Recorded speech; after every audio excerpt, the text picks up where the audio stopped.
Donyell, Ian, welcome to the Coffee Club. We're going to start with our first sip questions, and I've already been told you're not coffee drinkers, so there's my first question out the window. But if you were going to a cafe, Ian, what would your hot drink order be? Probably like a hot chocolate. Hot chocolate? Yeah, with cream on top. Cream on top. Donyell? I think the same or just tea. Just a tea? Yeah, just a tea. Like an English breakfast? Yeah, green tea with honey or whatever. Very like healthy. Ian, if you could have a coffee or a hot chocolate with anyone, who would it be? Probably I would say Michael Jackson. Oh, okay. Why Yeah. Michael Jackson? Because, yeah, I listened to his music and also he was a big star and still now to this day, even if he's not here no more, but he's still big. Okay, Donyell, another question for you. If we weren't talking about football over this coffee, what would we be talking about? Really, my kids, my life outside of football. And last one, Ian. If you could be having this chat anywhere in the world, we could click our fingers and be anywhere, where would you like to be? On the beach. With a lot of sun. Okay, we'll try and work that out for next time.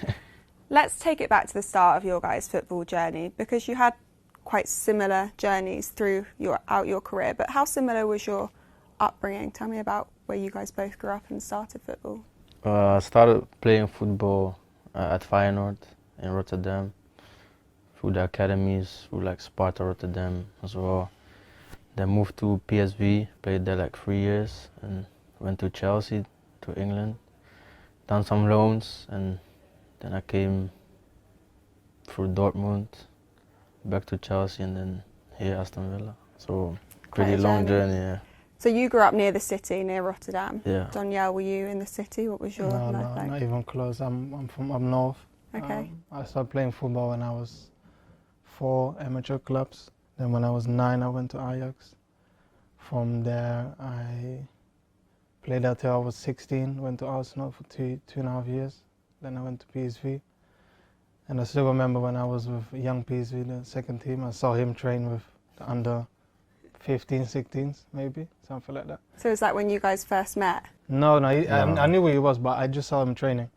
And then I played there for 4 years, went to Dortmund, and now I'm here. So that leads me nicely on to the next question. Who really influenced you to be a footballer? Who was on your guys' sides that early on? I think for me it was my grandfather. Yeah, he drove me a lot, and yeah, I always used to play football with him, so yeah, I think him. Yeah. I think me, my dad, and also I had 2 big cousins that played in Holland, professional, so football family, yeah. So 16 years old, I think, was when you moved to Arsenal and you moved to Chelsea. What's that like, being so young and moving your life to a different country? For me it was quite difficult, you know. Obviously I didn't speak any English, so I had to go to like private school to learn the language first, and also it was a new environment. I had to leave all my friends behind, all my family, and I was in like a host family, like Dick's parents. So it was quite difficult, but at the end I felt on my place and just start enjoying every moment, playing football, and the rest was the rest. And you said before your family were a bit scared to let you make that move. Was it difficult having that conversation so young? Yeah, because they both were still working, and we had the option to quit that job, but you have to respect your parents because they're working, you know. You can't just tell them to just stop and just rely on me, but it was a difficult decision, but yeah, they supported me all the way till now, so everything is good. So you moved on your own. Donyell, was that similar for you when you went to Arsenal? No, so I moved with my mom, and then it was like 2 weeks my mom, 2 weeks my dad for a year, and after that I met my wife, so it was really in England you met her? No, in Holland, but she came over, so Okay. since 17 we used to live together. Wow, okay. So, for me I wasn't alone, a bit different than Ian. I was around with my family a lot, so that helped. But of course there were a lot of things you need to get used to. I thought I was speaking English well till I came to the UK. It was all a bit different, and I still have a lot of good friends from that time and really funny memories, and I took everything very serious, and if I look back at it now, it was just a fun time.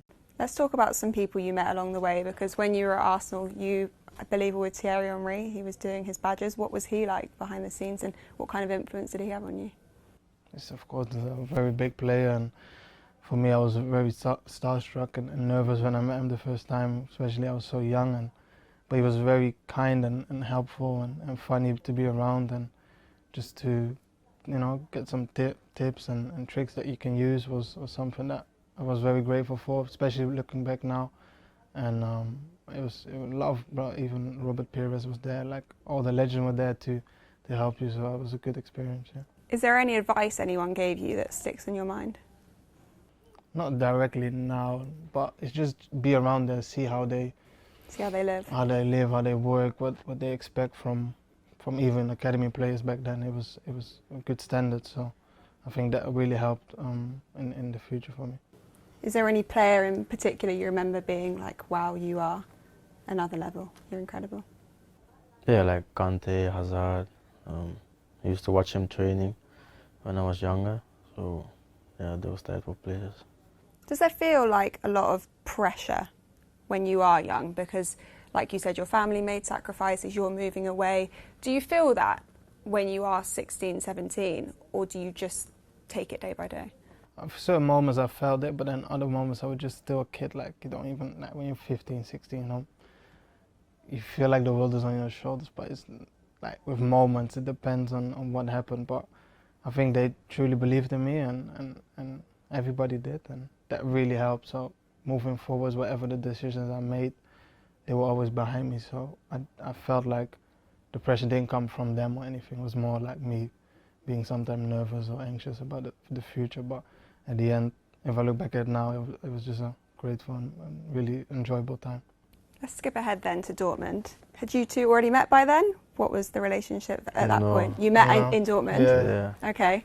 Did you instantly get on well because you had that national it's just link the up? same language, same nationality, and it was fun for me to have someone that I could speak Dutch with, so that really helped.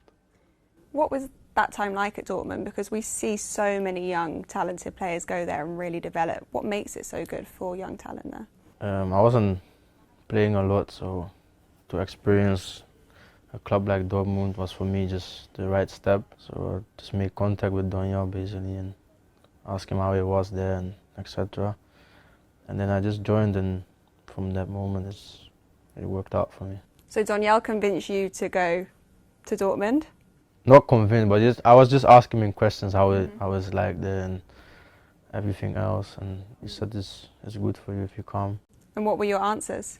How much did you enjoy it there? I have to think what I said. I don't know. I think it was something about, it's a good club that you think I'm gonna play, stuff like that. And I said, yeah, of course, if you come and you do well, you're gonna play. And I knew that with him and me to get on that pitch, the first few sessions, the first few games, I think he gave me an assist, and it just felt right directly. And from that on, he played amazing. What was it, 6 months?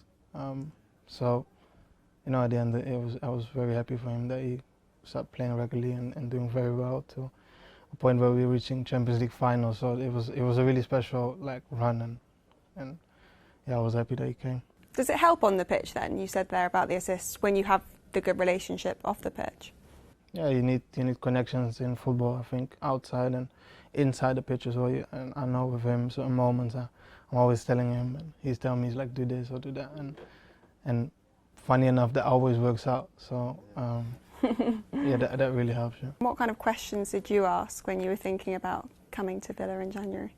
I think I asked a lot, but mostly how. Really? You're like, let me go. I asked a lot, but the most important parts were how's the culture, how's the players, how's the coach, of course. But even questions about the city, about the stadium.